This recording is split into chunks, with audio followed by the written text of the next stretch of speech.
Kumawu, Tepa, Nsoko, and so many of them that we didn't finish. Afari, the next military hospital in Ashanti region, the Ashanti Regional Hospital, several of them, the Bolgatanga Regional Hospital. Unfortunately, we didn't finish those completely before we left office. The new government came and it had priorities other than that, and so unfortunately those projects stalled. But I've said over again that when we come, we believe that health is one of the most important ingredients of life. I mean, if you don't have good health, you don't have a good quality life. And so health is one of my priorities. And so when we come into office, one of the first things we'll do is to let those projects commence again and complete all the hospitals, abandoned hospital projects, and actually build new hospitals so that Ghanaians can have access to good health care. Oreku Mafo, what strategic infrastructure do you think we need to fight pandemics in future? We need access to good modern health facilities. And in every health facility, if we had all those hospitals working, we could have separated wards and turned them into isolation wards at this time, so that we don't have to bring everybody, several kilometers down with the risk of infection to isolation wards, say in Accra.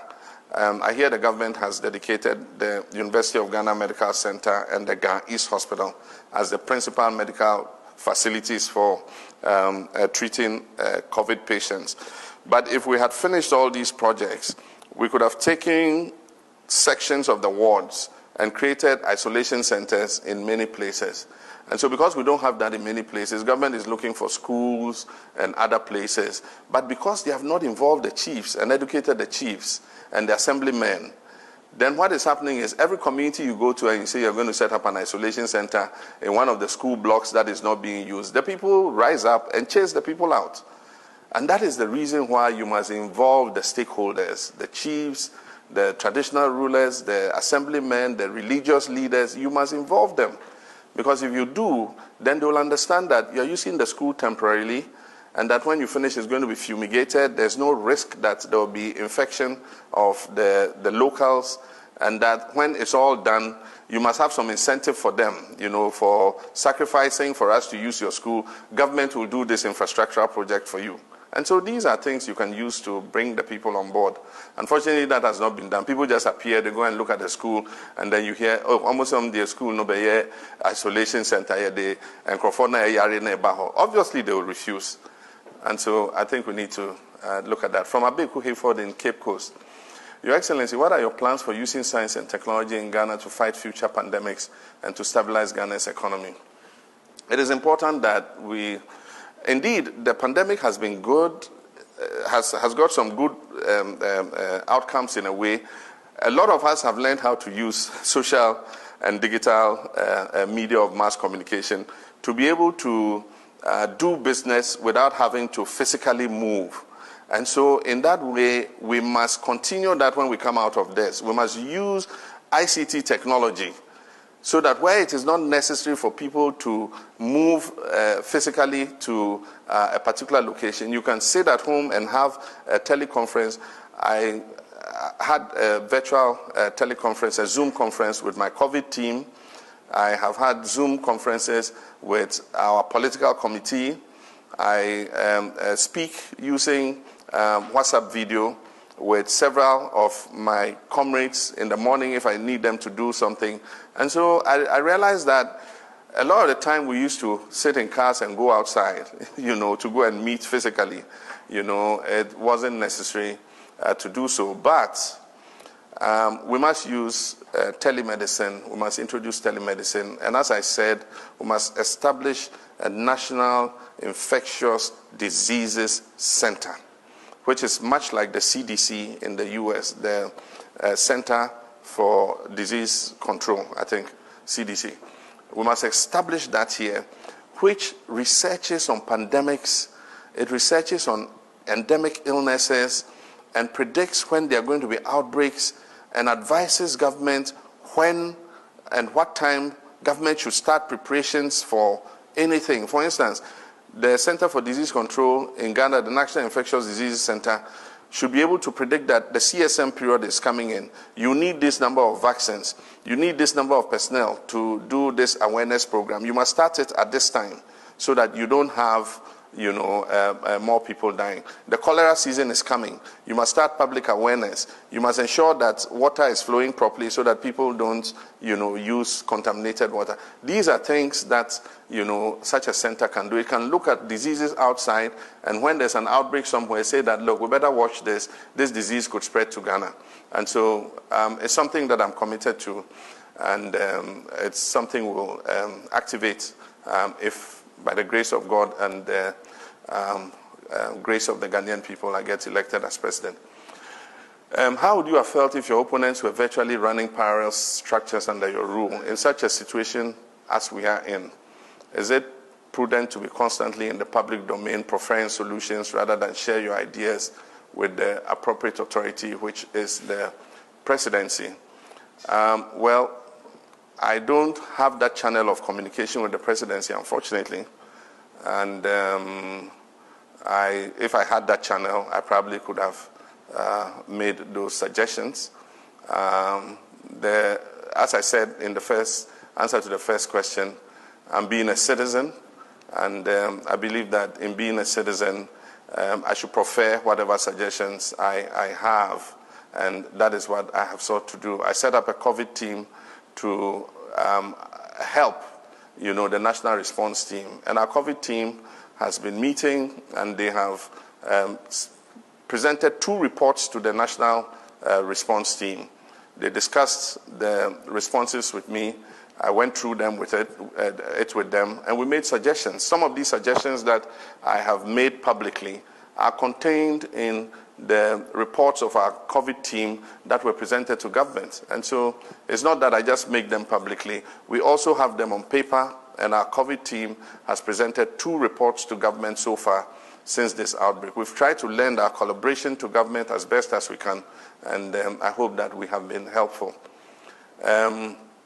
I'm not a fan of this man, but to be sincere, his response and action towards the fight against this virus has really made me feel ashamed of myself.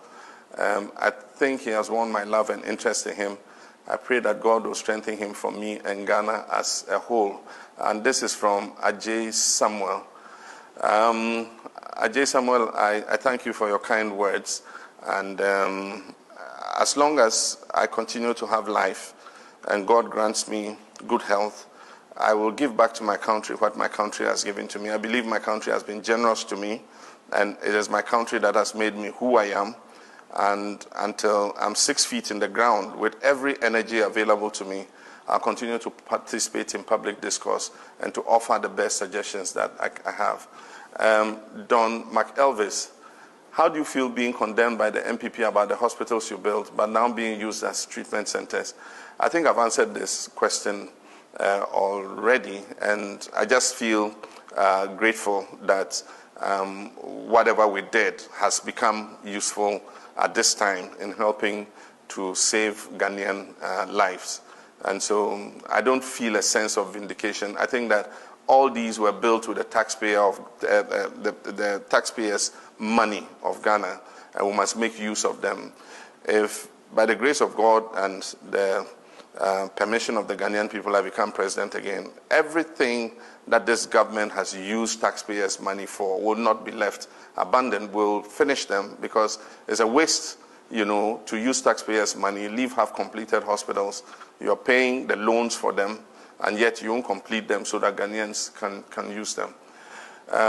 Emmanuel Derikusani, Your Excellency, what do you say about the NHIA that has kept most clinics on their knees at this critical moment? The least said about the NHIA, the better.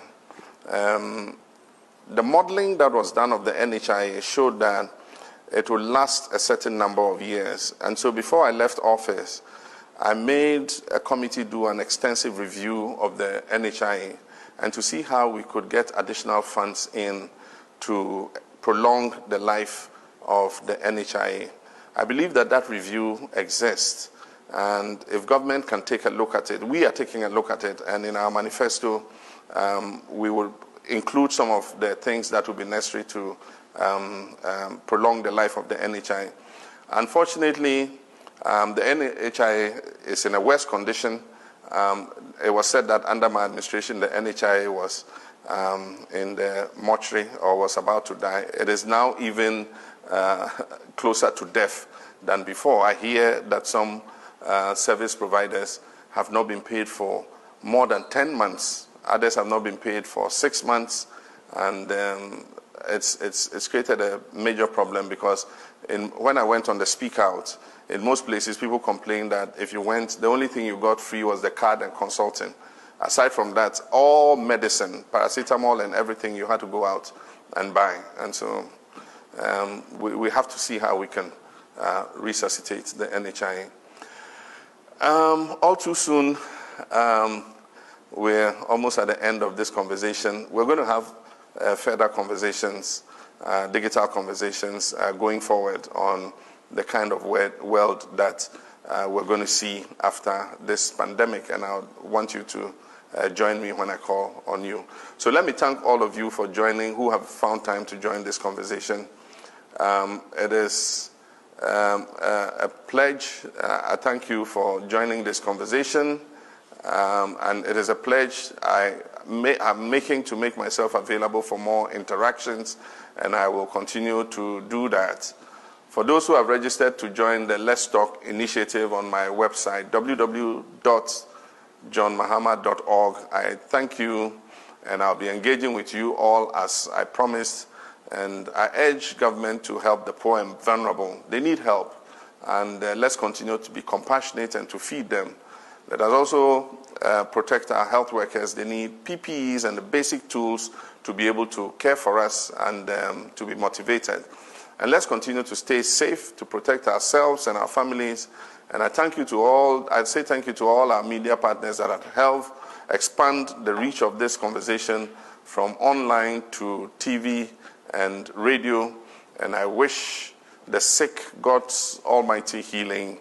And ladies and gentlemen, good night, and thank you for joining this live digital conversation. May Allah bless all of you, especially as we go into the month of Ramadan, and may the Almighty God continue to bless all of us and our homeland, Ghana. Akpena mi medamwase. Nago de Kore, Ansan Kushung in my own Gonja, Netuma Pampam in Dagbani, and which one? Yadase. Good night, and thank you.